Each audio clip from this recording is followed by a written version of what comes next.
Hello everyone, welcome back to another video. Now, I might get this video up before any others, but it's been a while since I've edited and recorded anything and uploaded anything for the Mercedes channel, and I'm very sorry. I need to get round. I've got a few videos to put out, but they might get coming out after this. Today's job is I'm swapping my axles at the moment, and today's job is going to be doing the wheel bearings. So I'm going to show you how to do that. I bought this Febby Bilston kit online on eBay.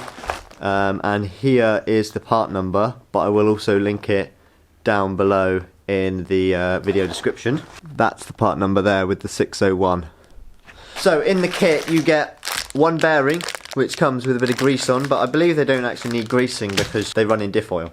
In the kit you also get a gasket, a new set of nuts and an oil seal O-ring, and then you also get this shaft seal oil seal, which has like the little springs around the rubber and stuff, one of those style. And that is it. So yeah, you get that in the kit, so it's worth buying the kit so you can change all the seals and gaskets, and it comes with new nuts, which I think is pretty nifty. And then, yeah, so we'll show you how to do that. So I'm going to take you back first to when I removed the bearing a few days ago, and then we'll get into fitting the new one. Pull this up down. Right, so this is the driver's side one. We've marked both of the half shafts, although I think this mark's come off, which is annoying. Oh no, there it is, D, drivers. This is the driver's side, the other one was the passenger side. The passenger side nut is reverse thread, so you turn it clockwise and it comes off. This one is normal thread. So yeah, just one thing to note there. But what I'm going to do now is find my smaller hammer, which is just over here, and I'm going to knock this locking washer down, and same on the other side.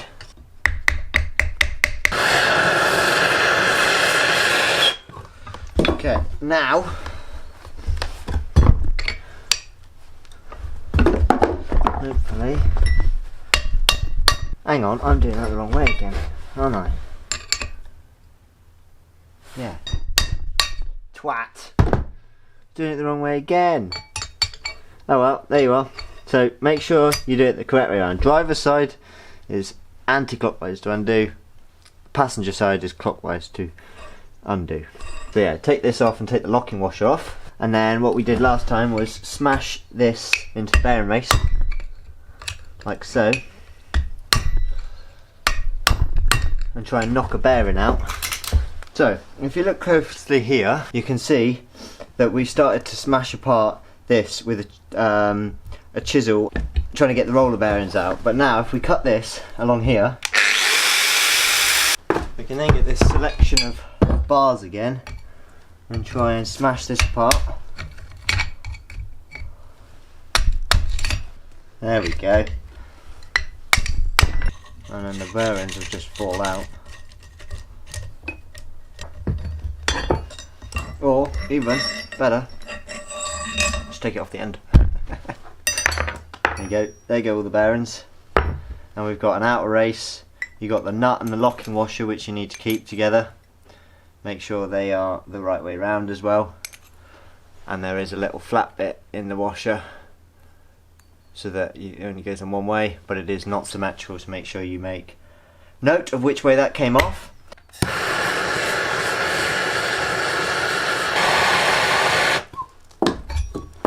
Now that's hot, this should hopefully maybe pop off.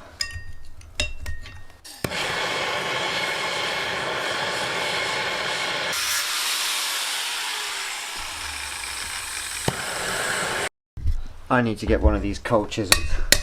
I just thought, why don't I use this? And then it just instantly came off. Boom. There we go. So I'm going to wire wheel all of this stuff up. There's new gaskets and seals for all of this because I burnt them with the blowtorch, but then realised I could have just pulled over the bearing race. So job number one I'm going to start with is stripping this seal down, which has the O-ring as mentioned earlier, and also the shaft seal in the middle there. So you just tap that out with a flathead screwdriver, just nice and evenly, tap it round. And then these are the nuts and stuff, and I've dropped it in the dirt, and as you can see it's just full of shit. So yeah, they both need cleaning up. So I've removed the O-ring out of here and the seal at the back by just tapping it out, as I said, and now I'm going to give them a bit of a clean up, because one of them, this one, is quite rusty and seen better days. I'm going to give it a little wire brush and then some brake cleaner treatment.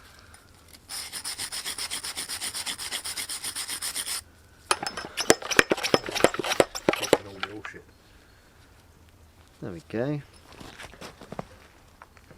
Two of them cleaned up as well.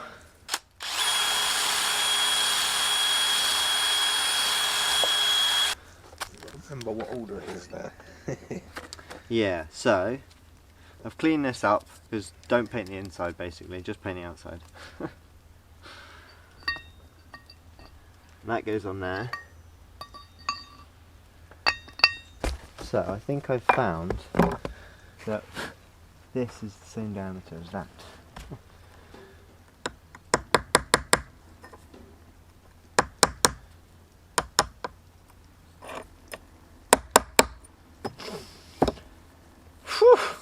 Right, so next is the O-ring, which goes on the back there, just the other side of the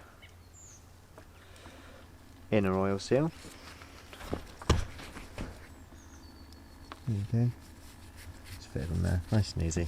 And then this simply slots over that, and then we can get the bearing in the oven, just expand it, drop it over 125 degrees. Someone had it 130 maybe.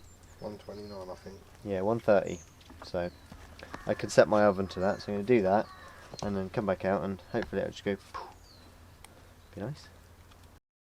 Right, so we have a bearing here heated to 130 degrees, so this will be the moment of truth. Is it hot enough?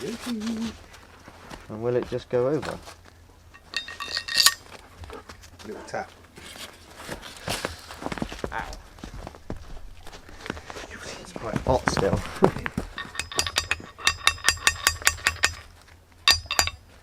Maybe it needed to be a little bit hotter.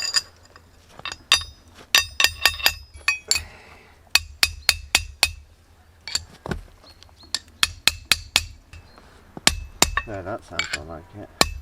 Yeah. No. That's it. So there's a little bit of play Yeah, there. that's right. That's what clamps that up now. Yeah. Beautiful. Right. Yeah.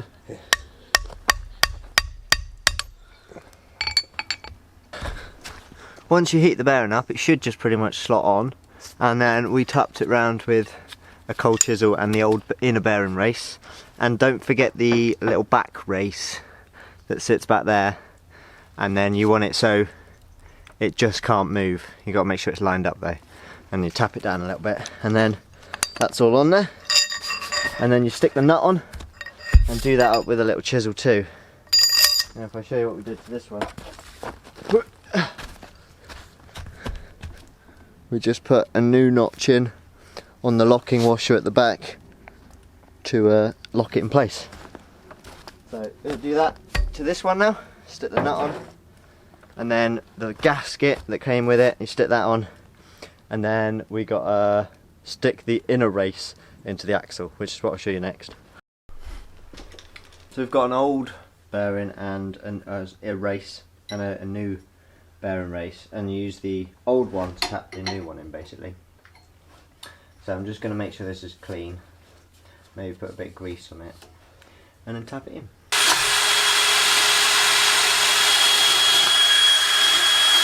Oh, and one thing is to make sure that this drain at the bottom is clear, because they block up, because that is blocked. Because on the little casing you put on the other side, the like cover, it's got a little channel that directs the oil, if the seal goes down and out through the little hole, so you want to make sure it's clear.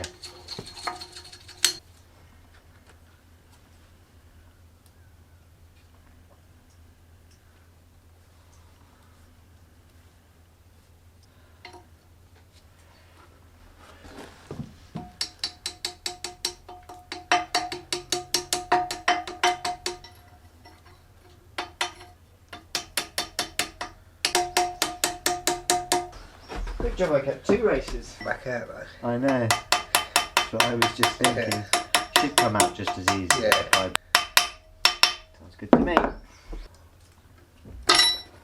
There we go. So next job is to get the back plate basically and clean it up a bit. So I just got the wire wheel on the drill and just cleaned up the old gasket in there.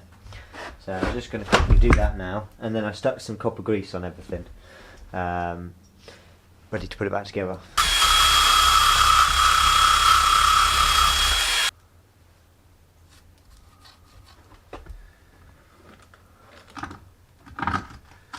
Okay, and then in the kit, as I said, we've got gasket, which goes on the little V, goes upright, because this 7th hole is the drain hole that I've done about. So it goes in like that, because my axle's on the squiff at the moment. In she goes. Oh. Make sure it's nice and clean where the bearing sits. And then it just slots on like that. And they provide you with new locking nuts, is what they are. They've got a slight misshaped end on them, and they're really annoying to get in. With shoes. If you've not got the shoes on, you're alright.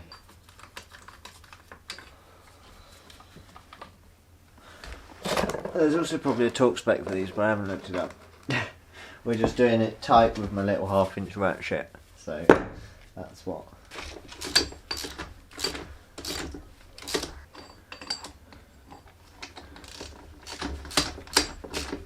Cool.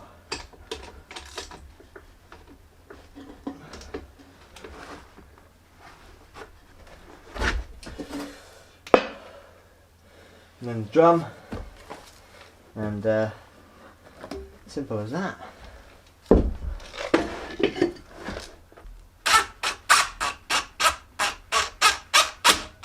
There we go.